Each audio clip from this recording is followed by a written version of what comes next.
భద్రాద్రి కొత్తగూడెం జిల్లాలో కూడా బక్రీద్ పండుగను ముస్లింలు ఘనంగా జరుపుకున్నారు. ఇస్లాం క్యాలెండర్ ప్రకారం జిల్హిజా మాసం 10వ రోజున జరిగే ఈ పండుగ సందర్భంగా పాల్వంచ, కొత్తగూడెం ఈద్గాల వద్ద పెద్ద ఎత్తున ప్రార్థనలు నిర్వహించారు. కొత్తగూడెం శాసనసభ్యులు కూనంనేని సాంబశివరావు ప్రార్థనల్లో పాల్గొని ముస్లిం సోదరులకు శుభాకాంక్షలు తెలిపారు.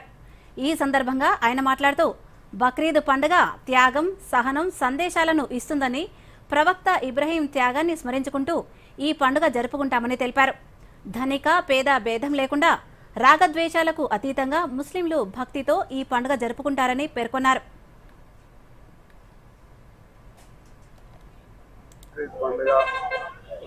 ముసల్మాన్ సోదరులకే కాదు, భారతదేశ ప్రజలందరూ కూడా దీనిలో ఎంతో ఘనంగా పాల్గొంటూ ఉన్నారు. కారణం ఈ పండుగకు త్యాగాల పండుగ అని కూడా పేరు ఉంది. అంటే ముస్లిం సోదరులు అవసరమైతే సమాజం కోసం, ధర్మం కోసం, దేశం కోసం త్యాగం చేయడానికి కూడా వెనకాడు. దాని సందేశం ఈ బక్రీద్ పండుగ ఉంటుంది. అలాగే నిన్నగారు మొదలు జరిగిన సింధూర్ ఆపరేషన్ సంబంధించినటువంటి దానిలో కూడా సోఫియా సురేష్ అనే ఒక మహిళా వెల్ఫేర్ ఆఫీసర్